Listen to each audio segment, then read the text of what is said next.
Hey guys, and welcome back to Link's Awakening Speedrun Glitchless tutorial. Today, we're gonna try and get into Eagle's Tower.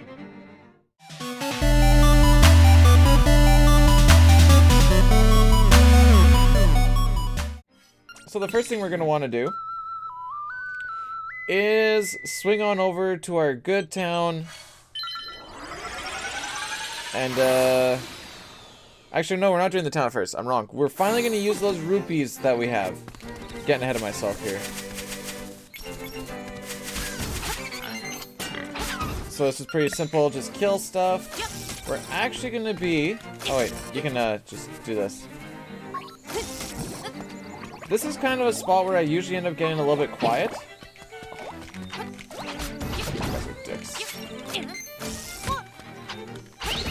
Alright, this is not going as well as planned, to be honest. I like to try and use the hookshot as much as possible. Do a dash here, shoot over. There's a bunch of little stuff that you can do here. This one I prefer just to dash up. Try and kill all this dumb stuff that's going to be in your way. This was so much harder in the original version because it spanned over different screens. Wow, I'm getting hit by everything today. Yikes. I'm hoping that the split looks a little bit better. But basically, it's the same every time. So you don't need to worry about that. If you do it wrong, though, you will have to, like, do the full thing over again. Nice. This is... We're just showing the path, and we're not showing the skill, I guess, today. It's fine. It's the same either way. This part does take... If you want to do it nice and silky smooth, it will take a little bit of practice. I'm not gonna lie. I'm a little bit out of practice. Working on these tutorials over the past couple weeks, I really haven't done any runs. It's been just working on this. But here we're gonna get our final song. And basically all that this split requires now is this song makes dead things come to life. We're gonna go revive a dead Kuko, get the key on Tall Heights, and head into Eagle's Tower. There's some pretty fun little movement stuff that we can do along the way here. Once we finally get through. This song's atrocious. Mambo's one thing. This song is just... This song's a yikes for me. I'm gonna give that... Oops. Make sure you don't get those mixed up. And we want to head right back. Now, we're going to be heading to Mabe Village. Mabe Village, there we go. It was not coming to me before. Head on over to Mabe Village. And we're going to go to where we've seen... There we go. This guy right here. You can stand on top of it. You won't get brought in until that sound happens. You actually, like, drop that little bit that... I guess gives you entrance into there. We're gonna play this song here. There's a lot of like this is like drink water the split,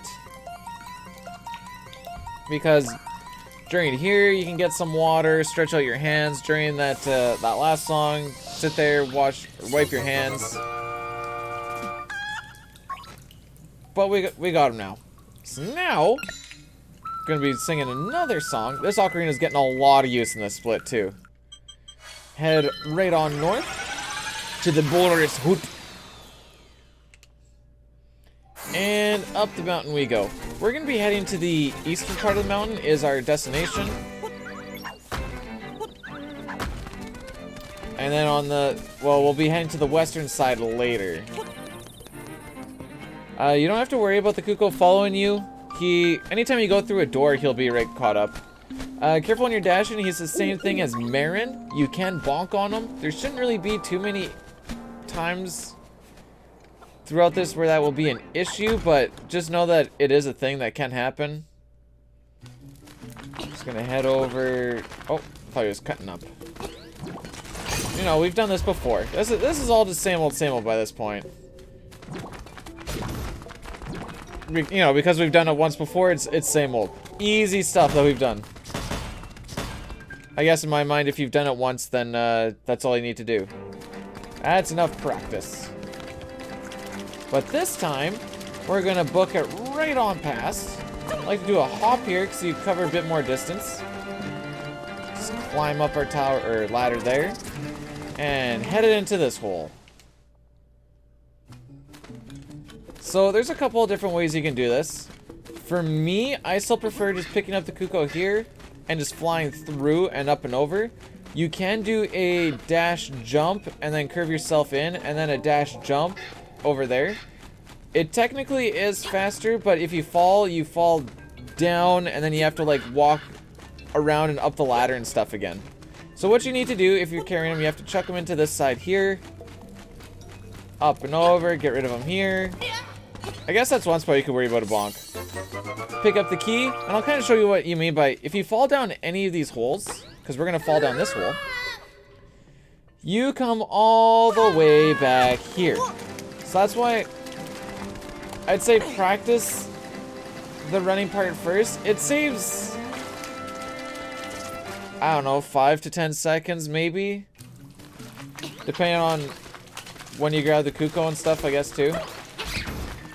So it's not like, it's not a huge make or break. 5 to 10, I'll say. I'm really bad at estimating what time gains and losses are, by the way, too, so I might be completely out to lunch. But then we can just book on our way through here.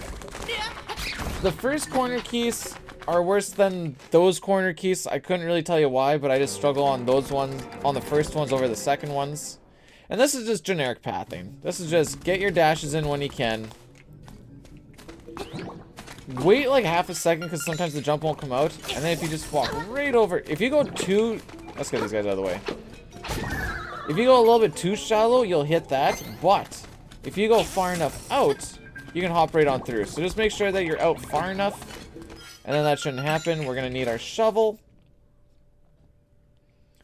So we can pop that open, because this is another we don't finish the dungeon.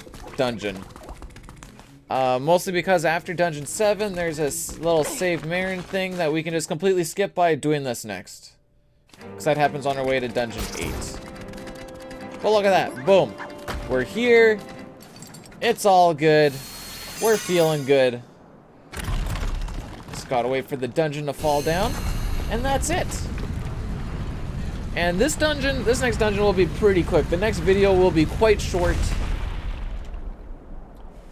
And then dungeon 8 is, well, I shouldn't say dungeon 8 is left, because then we have to come back and finish dungeon 7 and then finish dungeon 4, but that's basically just finishing it. But there you go. That's how you get into dungeon 7.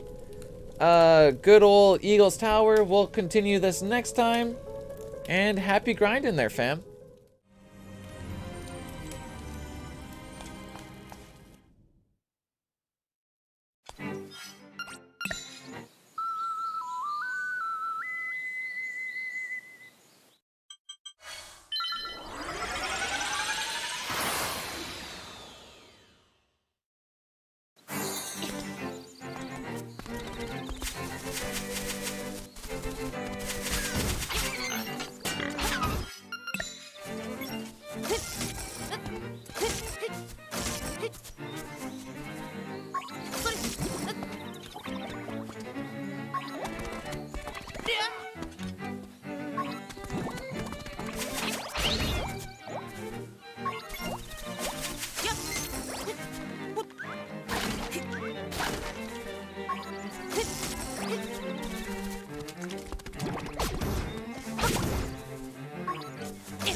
Ooh.